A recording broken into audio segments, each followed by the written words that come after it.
Well, here we are again, folks. It's Brother Peter with tidbits from the Word. So proud to be with you today. We're going to talk about defense. Defense, defense, defense. A good defense. What is defense? Defense is a man giving himself, putting himself many times in harm's way to defend whatever that is he's doing. If you're going to be a good anything, you have to have a good defensive side. And the defense that you and I as Christians need to use is the armor of God. Put on that armor of God that we may be able to say. Do you know what Jesus said to the devil when the devil came to him? You know what Jesus' defense was? It is said. It is said in the Word. My word, it is said in this Word. That is the defense, all the defense you need. What does the Bible say about the situation? Whatever it is, the defense that you need and I need is found in the Bible. Do you know that I could take and I could sit right here and do these little 10-minute things, 15-minute things, right here out of the book of Philippians for days and weeks with the defensive acts of Paul the Apostle that he had to use throughout his life to make it happen.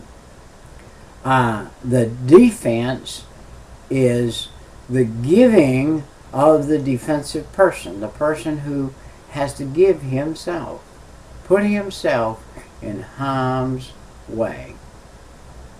A quarterback, any quarterback in any realm of life, we see on a football field the actions of the quarterback and the actions of the defensive team and defensive tackles, right, left, wherever they are.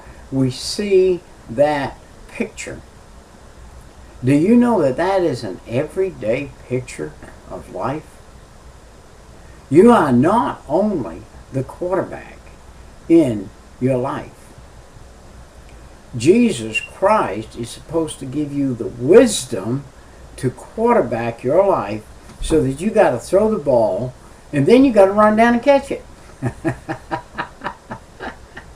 And then you got to play tackle. You got to tackle everything that comes in front of you and comes your way. It's good to have a lot of friends and have some people that can play tackle for you. It's good if you've got a friend and he hears somebody over there talking bad about your name and about you, and that friend goes over there and says, "Hey, that's my friend you're talking about. That's my friend you're talking about. Don't be talking about him." And it's good to have some defensive friends that defend you. Because you will be maligned. If you are going to follow Jesus Christ, you are in a game that is a defensive game. Jesus will go in front of you, though, and defend for you if you will allow him to. If you will pray before you go, and when you go, if you do go, if you will pray, the defense will come to you. I like what in 1:7 what it says here in chapter 1 and verse 7. Let's see what he says. Paul says here in verse 7, "Just as it is right for me to think this of you all, because you have you in my heart, insomuch as both in my chains and in the defense of the confirmation of the gospel, you are partakers with me of grace." Now this is a group of people. They weren't wealthy people, but they sent Paul some change. They sent him a little gift. They sent him a little piece of parchment, a little piece of cloth, piece of clothes. They sent him a little cash money. They were defending him for the faith. They were helping him in his defense for the faith, making themselves defenders also. Defense, defense, defense. These people made themselves defenders. Look at verse 8. For God is my witness, how greatly I long for you all with an affliction of Jesus Christ. Oh, did he long to see his friends who defended for him out there. And I tell you what, any quarterback is happy for a good defense. Do you know that the quarterback is not supposed to get sacked? Do you know those defensive tackles get paid huge money, big money, to keep somebody from tackling that quarterback? I do not like to watch a game where there is bad defense. Bad defense makes a tough life, a tough game. Makes it tough. The poor quarterback, he's not supposed to get hit in the knees. He's not supposed to get his body mutilated. He's getting paid big money too to do what he does. But those other guys are more important in the sense of the word to keep him from being in harm's way. He's supposed to be able to step back 3 steps and find himself in a zone that he is, his defense has taken care of all the problems around him, and he can freely act and throw that ball where he desires to throw it. And that's exactly how life's supposed to work for a Christian who is doing God's work. He is supposed to have some defensive people with him that defend him. I defend my preacher. I'm a defense for my preacher. Nobody has ever dared, nobody has ever dared to say anything bad about any preacher I ever sat under. And I listen to several radio preachers, by the way, who have passed on now and they're in heaven already, but they're preaching. And if I hear somebody malign one of them, I say, you don't know what you're talking about. You got a problem. If you can't understand what that man's saying, you may need to look back at your salvation, find out if you're in, find out if you're really saved, if you think that you have a right to talk about a man who is preaching for giving his life and preached 40 years on the radio, got in the Bible and studied, and you have a right to talk about him, against him, or say something bad about him, or say, I just don't think that he's got all this. Who are you? You're supposed to be the defender for that man, the defense for that man. You know what your problem is? He said something that hit you square between the eyes and you didn't like it. And so now you're maligning the man. Be careful. Be careful what you say about God's men. Listen, he said, in this I pray, your love may abound still more and more in knowledge and discernment. A good defensive man has increased in knowledge and discernment. Now what he's going to do before he goes out, and he goes out and he goes against another team, he's going to be studied up. He's going to get films and things, and he's going to look at what that other team does.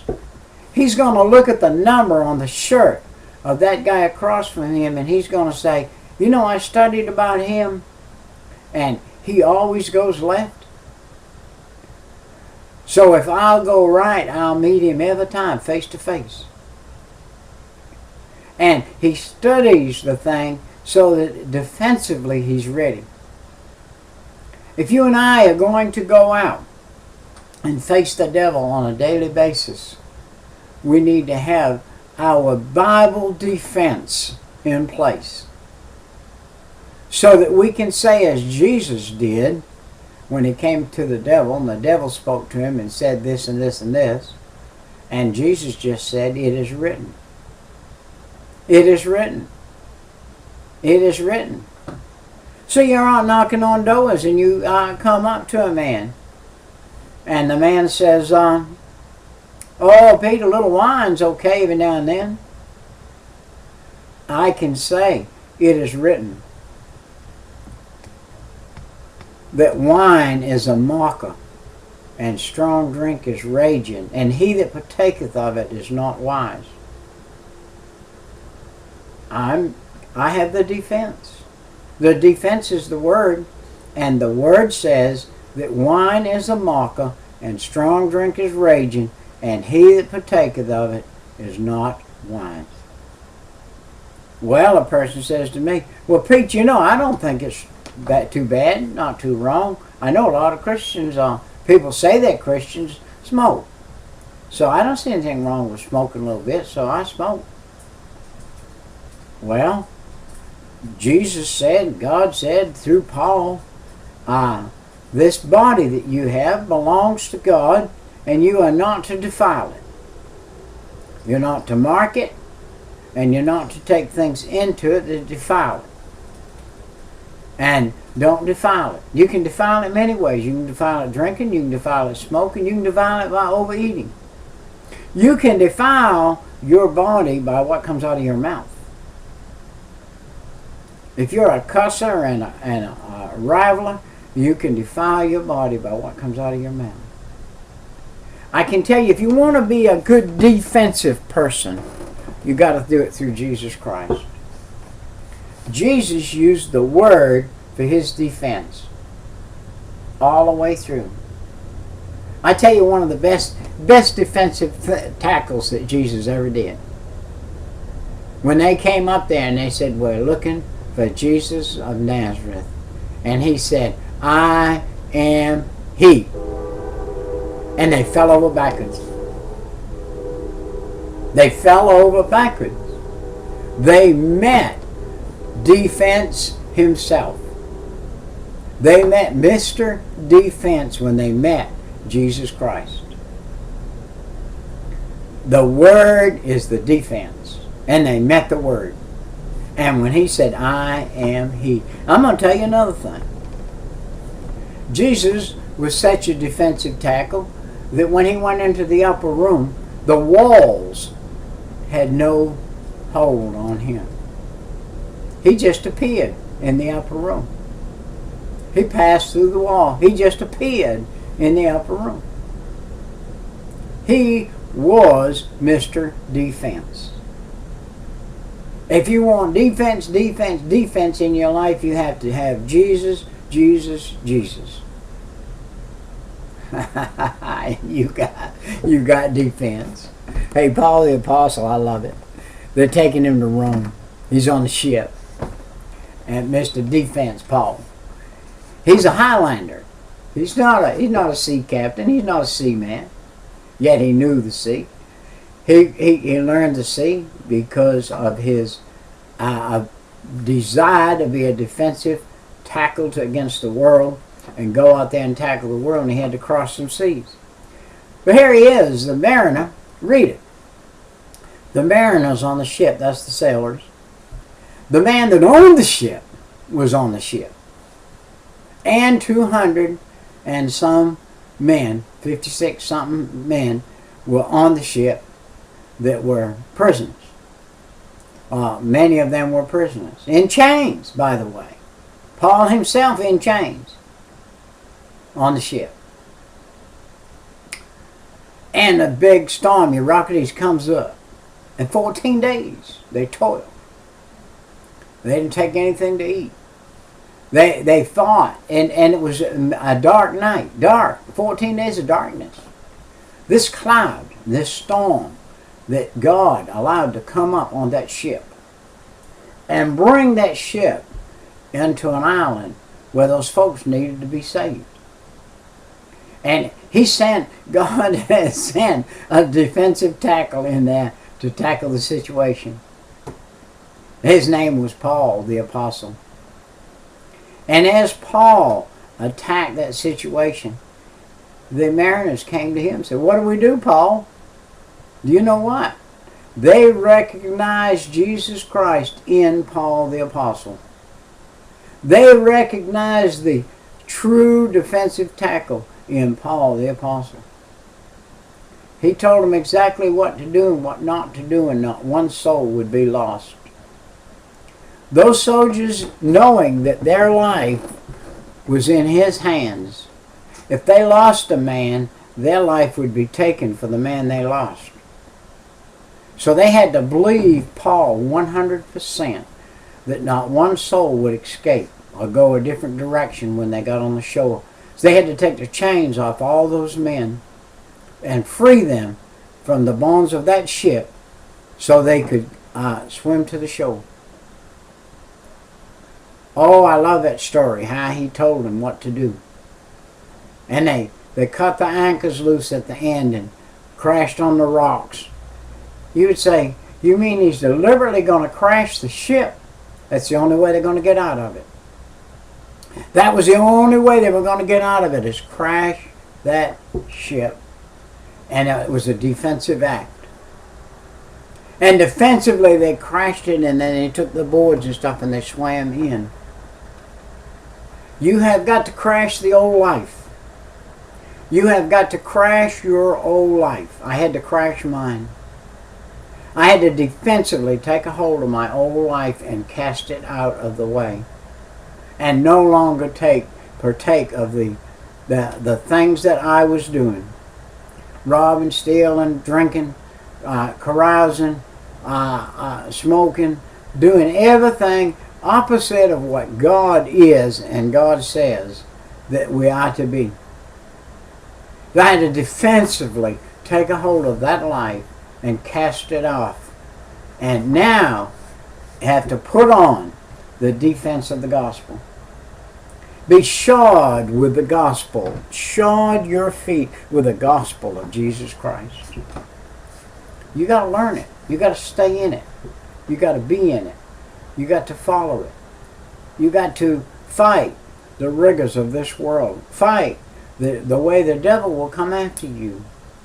He will attack your mind. He will attack your body. He will attack you every way he can.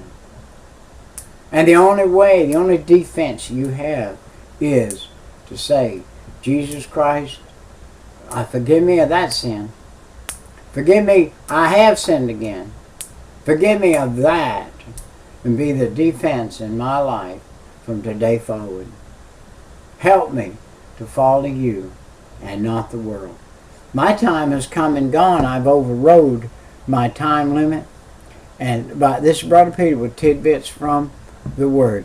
I'll see you next time. Bye-bye.